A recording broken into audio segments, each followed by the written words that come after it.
सकता हूँ, लेकिन तुम्हें कैसे भूल सकता हूँ। याद है आज ये मेरे अंदर जो ये लहू दौड़ रहा है, ये लहू तुम्हारा कर्जदार हो गया, ये तुम्हारा कर्जदार है। मुझे कहीं ऐसा न हो कि आप जाने के बाद मुझे भूल जाए। अपने दिल से मुझे बुरा नहीं देना, नहीं तो ये गरीब आपके बिना घुट घुट कर मर जाएगी। तुम आंसू गिराना बंद करो। अब आंसू गिराने के दिन नहीं, सांवरी या मुस्कुराने के दिन हैं।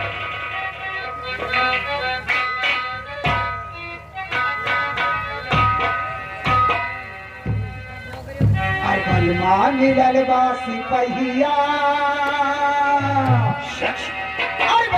मिलल बासी पहिया छुच्छे पहली करे, मिलल बासी पहिया छुच्छे पहली करे। कबो नहाए करे, अबो नहाए करे, अबो नहाए करे, अबो नहाए करे। भैल बहाना दुनिया बहाना दुनिया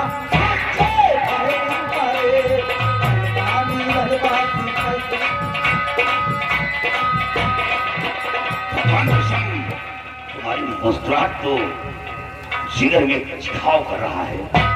और सोने की साइकिल,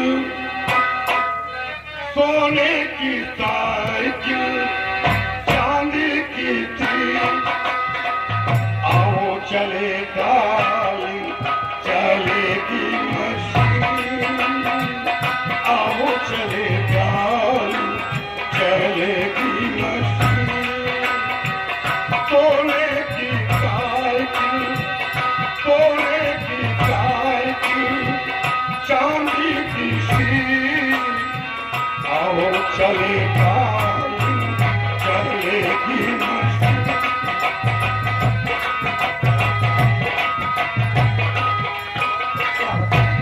नहीं तो मेरे बापूजी मेरा इंतजार करती हूँ।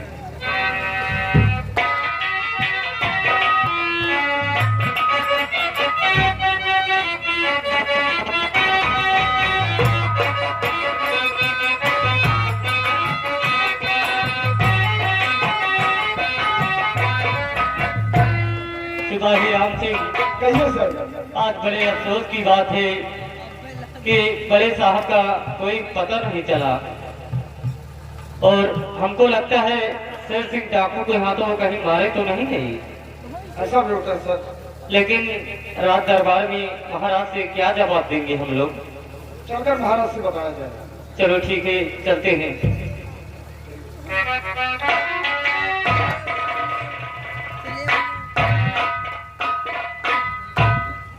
ये बताओ, उस दिन तुम लोग कहाँ गायब हो गए थे? मैंने तुम लोगों की ड्यूटी दक्षिण सीमा की तरफ लगाई और जब तुम लोगों को दक्षिण दिशा भेजा तो मेरे साथ क्या हादसा हुआ तुम्हें कुछ नहीं मालूम। जब मैं जंगल के रास्ते की तरफ आगे बढ़ा तो एक झमड़ी की तरफ से किसी ने गोली चलाई और वो गोली आकर मेरे कान में पूजा पर लगी। मैं जख्मी हो गया और उसी बियाबान जंगल में गिर गया। तड़प रहा था, चीख रहा था, तुम लोगों को आवाज लगाया लेकिन कोई मदद करने के लिए नहीं था। सौभाग्य की बात, एक पंसु बहरिया, हाँ, और उसकी बेटी उसी जंगल में चिड़ियों का शिकार करने आए थे। वो आवाज सुनकर मेरे बाप मिल गए। वो बहलिया नहीं बल्कि मेरे लिए ईश्वर थे और वो उठाकर हमें अपनी झोपड़ी लेकर गए और इलाज करवाया। तब मैं ठीक हुआ। अब हमें कोई तकलीफ नहीं और अब ठीक हूँ। ये बताओ, जो शमशीर दिया था वो शमशीर इसे हिफाजत से रखो, इसका राज खुलना नहीं चाहिए। अगर ये राज खुल गया तो याद रखो तुम लोगों की जिम्मेदारी होगी। और हाँ, अब हम चलेंगे सबसे पहले बंगले पर पहुंचकर और फिर उसके बाद दरबार जाकर महाराज को खबर कर दूं कि शेरा डाकू गिरफ्तार नहीं हुआ। आओ मेरी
क्या हुआ मंत्री जी? और सेनापति रणवीर प्रताप सिंह मारा गया नहीं? मैं जब यहाँ से अपना भेष शेरा डाकू का बदल कर गया तो क्या हुआ? तो भारत के समीप पहुंचा तो सेनापति रणवीर प्रताप सिंह और हमारी मुठभेड़ हुई। हमारे उस बीच में बहुत गोला बारूद खर्च हुआ और उसे खींचते हुए मैं पहाड़ी की तरफ ले गया और हमारी गोली उसके दाहिने भुजा पे लगी और वो उसी पहाड़ी से लुढ़कता हुआ नीचे चला गया।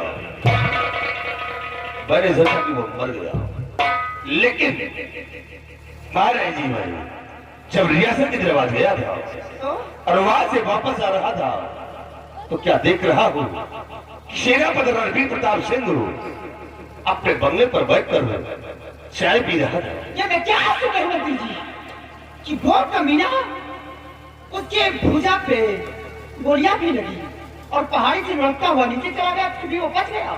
न मालूम वो साला कैसे बच गया।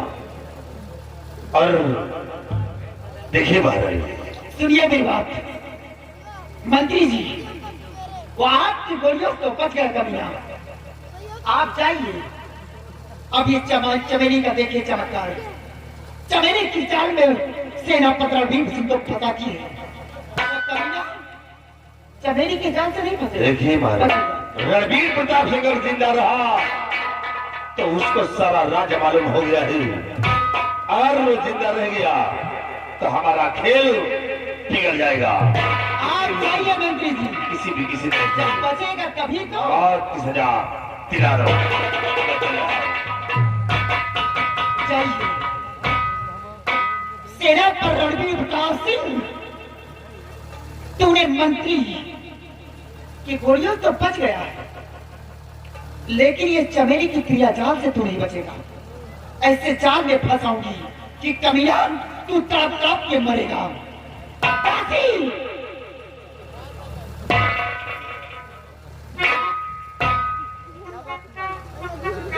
खुश रहो। सुनो मेरी बात, यहाँ से जाओ सेनापति के बंगले पर और सेना पर रणवीर प्रताप सिंह से बता दो कि महारानी तुम्हें याद की। जाओ, खुश रहो।